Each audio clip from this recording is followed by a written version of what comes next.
Hi friends, good evening all of you. ఇప్పుడు నేను చెప్పబోయే టాపిక్ ఏంటంటే చలికాలం మొక్కలకి బాగా పురుగు పడుతుంది అనమాట. చూడండి, ఇప్పుడు ఇలా ఎండిపోతాయి మొక్కలు. చూడండి, అది వచ్చేసి ఆ పురుగు ఎలా ఉంటుందంటే గుడ్డు పెట్టి 4 వీక్స్లో ఇలా పురుగులా మారుతుంది అన్నమాట. చూడండి, మొక్క అంతా పాడు చేసేస్తుంది. ఇది వచ్చేసి గులాబ్ జామ్ చెట్టు. ఇప్పుడు సీజన్ అయితే కాదనుకోండి, కాకపోతే దీనికి కూడా పురుగు స్ప్రెడ్ అయిపోయింది.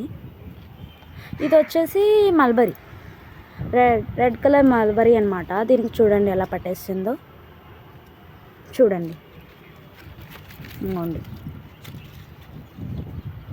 ఇది వచ్చేసి సీజనల్ ఫ్రూట్, యాపిల్ రేగో అంటారు కదా, అదండి ఇది చూడండి. మొత్తం పురుగు ఎక్కువ ఫస్ట్ ఆఫ్ ఆల్ దీనికే పడుతుంది పురుగు.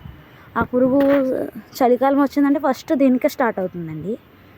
చూడండి, ఇది ఎంత అలా పడుతుందంటే చెట్టు అంతా ఎండిపోతుంది అనమాట. ఇంకోండి, ఇలా ఎండిపోతుంది చెట్టు అంతా. ఫ్రూట్స్ కూడా రావు, పూత కూడా రాదండి. చూడండి, ఇది వచ్చేసి ఈ పురుగు దీనికి కూడా స్ప్రెడ్ అయిపోయిందండి. ఇది నేరేడు చెట్టు. చూడండి, తర్వాత సీతాఫలంకి పట్టిందండి. ఇది సీతాఫలం చెట్టు. ఇదైతే ఇంకా చనిపోయింది. చూడండి, దీనికి బాగా స్ప్రెడ్ అయిపోయింది అనమాట. ఇదిగోండి, దీనికైతే బాగా స్ప్రెడ్ అయిపోయింది. ఇది ఎండిపోయింది. ఇది వచ్చేసి యాపిల్ రేగు. దీనికి ఫస్ట్ ఆఫ్ ఆల్ పట్టిందండి, బాగా స్ప్రెడ్ అయిపోయింది. జస్ట్ ఎంతో కాదండి, 1 వీక్లో ఎలా స్ప్రెడ్ అయిపోయిందో చూడండి. దాని గుడ్డు చెట్లోనే కలిసిపోద్ది, అందుకే మనకు తెలియదు పురుగు ఎలా స్ప్రెడ్ అయిపోతుందో. చాలా హెవీగా స్ప్రెడ్ అయిపోద్దండి. ఇంకోండి దాని గుడ్డు.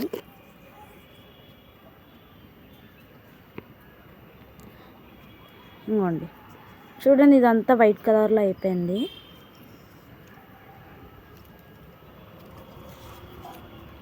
ఇలా వచ్చేసి పూత కూడా రాదండి,